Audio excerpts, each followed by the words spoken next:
Bonsoir Niki, merci d'avoir accepté cette interview pour parler de bilinguisme. Est-ce que tu peux nous dire et nous présenter quelles sont les langues qui sont utilisées dans ta famille? Bah, moi, je suis anglaise et puis le papa de mes enfants, il est français. Voilà. Et puis, on est arrivé on habitait ensemble en Angleterre pendant 5 ans. Et on est venu en France il y a 10 ans. 10 ans. Donc, est-ce que vos enfants sont nés en Angleterre? Oui, oui, les deux sont nés en Angleterre. Donc, la grande, elle avait 3 ans quand on est arrivé en France et la petite avait 6 semaines. Alors, je suppose que lorsque la grande était en Angleterre, est-ce que c'était facile, elle parlait essentiellement anglais, est-ce que c'était facile d'assurer son niveau de français? Pour moi, je lui en parlais plus souvent en français. Quand on savait parler, moi, j'ai parlé en français avec elle. Assez souvent parce que j'étais habituée de parler avec le papa en français.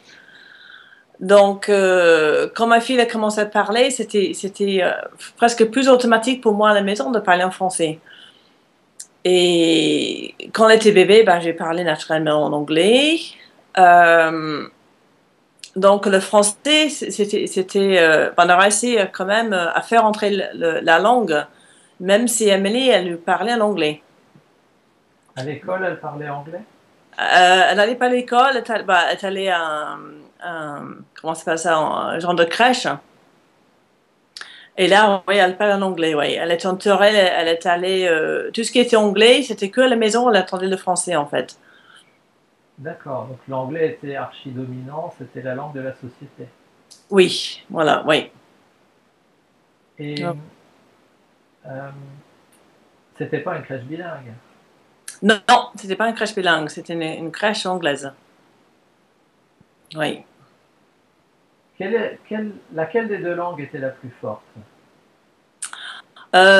C'était l'anglais. Emily, elle parlait l'anglais tout le temps. Elle savait, bah, elle parlait pas français. De tout. Même quand on venait en France pour visiter les grands-parents, elle parlait que en anglais. Euh, Même si moi et Pierre parlaient en français, c'était l'anglais qui sortait. Donc, est-ce que anglais c'était le plus fort? Je ne sais pas. A priori, oui. Est-ce Oui. que elle a, est-ce qu'elle a appris à lire en anglais? Est-ce qu'elle a appris à lire en anglais? Non, elle n'a jamais appris à lire en anglais. On a quitté l'Angleterre à 3 ans, donc forcément, elle ne savait pas lire. Moi, j'ai lisé ses histoires en anglais. Euh, et elle a appris à lire en français à l'école en France. Et j'ai jamais appris à lire. C'est elle qui lisait tout seul en anglais. Elle a appris elle-même de le faire. D'accord.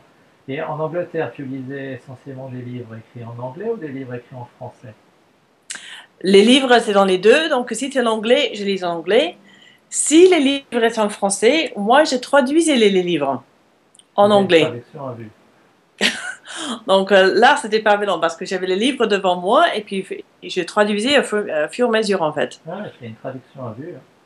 C'est une Oui, technique d'interprète, oui. Et Pierre, ben, il lisait en français. même si c'était un livre en anglais. Ça, je ne sais pas. Je ne sais pas si lui traduisait en. Je crois qu'il traduisait, oui. Je crois qu'il traduisait à l'envers, oui. D'accord. Et donc aujourd'hui, vous êtes en France. Alors, quelle est la place de l'anglais pour les enfants? Quand on est arrivé en France, on parlait français tout le temps à la maison. Moi, je n'étais pas habituée de parler l'anglais. Euh, pendant 7 8 ans, c'était français tout le temps à la maison. Après, quand on s'est divorcé, on s'est séparés il y a 3 ans. Et là, on s'est dit que ma maison, ce serait anglais. Et donc, moi, j'ai commencé à parler beaucoup plus en anglais à la maison. Et ici, on n'a que des livres en anglais, on a des DVD en anglais, on regarde la télévision en anglais.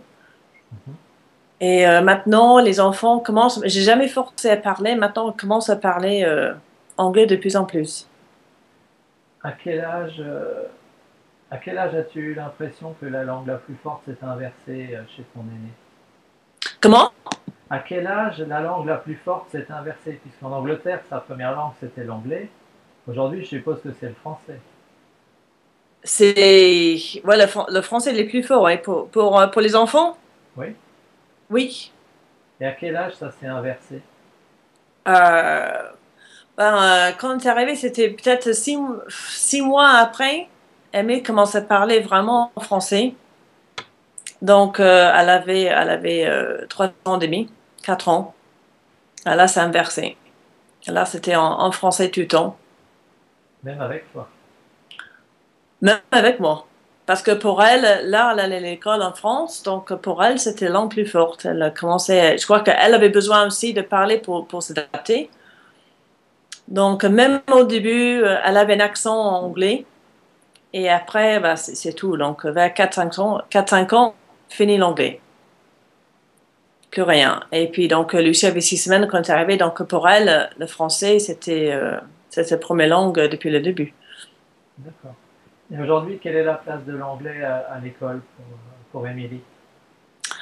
À l'école, euh, c'était difficile au début. Elle est au collège, donc en sixième, elle s'ennuie énormément. Et c'était pas grand-chose pour elle. Par rapport en cinquième, quatrième, elle s'est rendue compte qu'elle avait quelque chose à offrir aux autres. Ça l'a mis beaucoup plus en valeur et ça l'aidait en plus de voir la grammaire, de pouvoir lire, écrire en anglais. Très intéressant hein, ce que tu dis. Ouais. Donc moi, j'ai jamais poussé, on laissait aller. J'ai amené, tu laisses, tu fais comme tu le sens. Donc elle corrige jamais le prof, même si elle voit qu'il y a des erreurs. Mais ça a pris beaucoup plus de confiance à elle, au niveau d'anglais.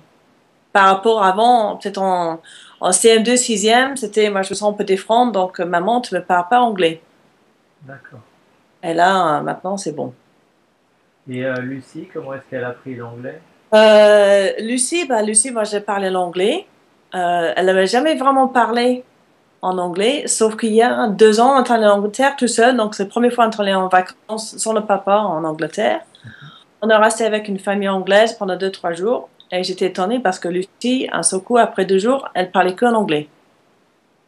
Et, D'accord. moi, j'essaie de parler en français, elle répondait en anglais. Donc, il y a quelque chose qui est rentré, même si je n'ai pas parlé en anglais très souvent. Il y a quelque chose qui est rentré quand même. Donc, euh, ouais, c'était quoi la question? La question, c'était quelle était la place de l'anglais chez Lucie, donc elle est très bonne.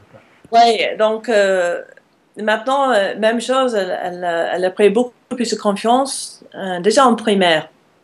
Elle se sentait beaucoup plus à l'aise en anglais, donc ça lui donnait beaucoup plus de confiance. En ce moment, au collège, c'est très bien. Donc, elle est de plus en plus forte. Et ce qui est marrant, c'est que Lucie, elle n'a pas d'accent. Quand on parle anglais, elle n'a pas d'accent. D'accord. Bravo.